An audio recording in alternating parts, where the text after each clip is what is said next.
Welcome to Mr. Investor Real Estate Dojo. Okay. Today I'm going to give you an update on the property on Cedar Hill and the car that was negotiated into the deal. Okay. As you know, this is called creative financing, and I really want you guys to think outside of the box, because if you're able to think outside of the box, that's when you're able to make some money into this business, because it's very hard to think outside of the box. It's very simple to say, but hard to do. So let me give you an update on the car. Whenever you go to people's houses, in this case sellers, you always want to be looking around to see what is available. Do they have cars? Do they have motorcycles? Do they have boats? You want to be asking probing questions, open-ended questions to figure out if they have land, if they have things that may be worth the value that you can negotiate into the deal, okay? Instead of buying a house at 60 cents to 65 cents, or instead of them bringing more money to the table, you could substitute something of value for trade, like a nice car, like a nice boat, you know, a piece of a land, other properties, you know, man, you name it, okay? Anything you can think about, okay? TVs, furniture, a pool table, things of that nature, okay? So now, to update you, we did a deal in Cedar Hill through my mentor student, and there was a car on the property, and I was going to negotiate the car. I told my student to go ahead and negotiate the car.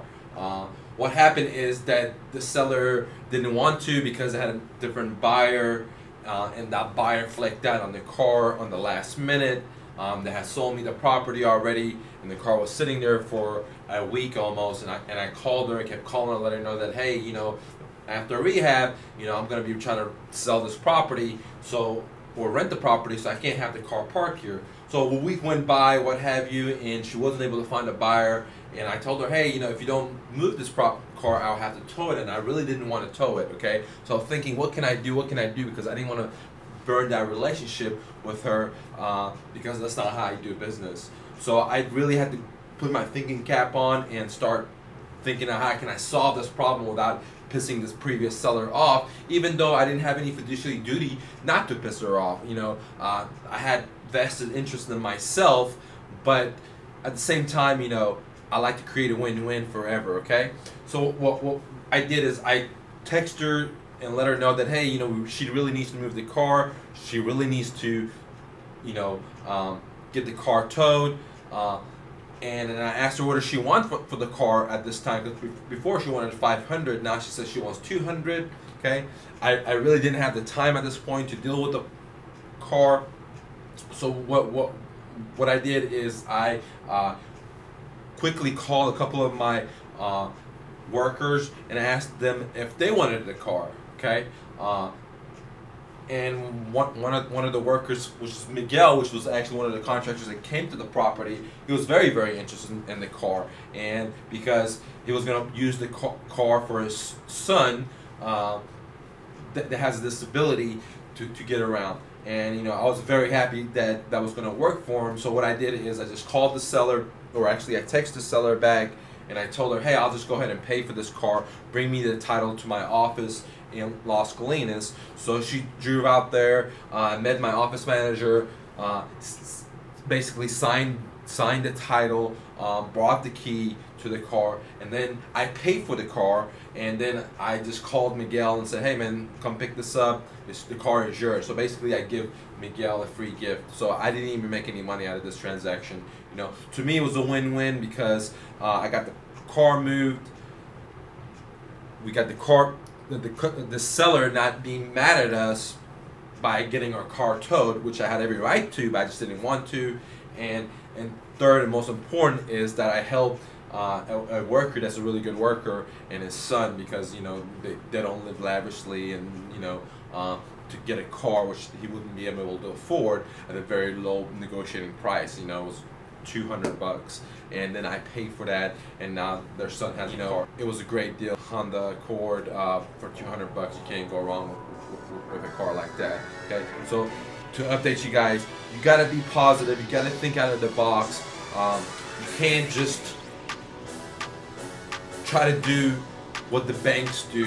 You know, you just can't try to do what everybody else does. You gotta dig into yourself and try to create a win-win situation, okay?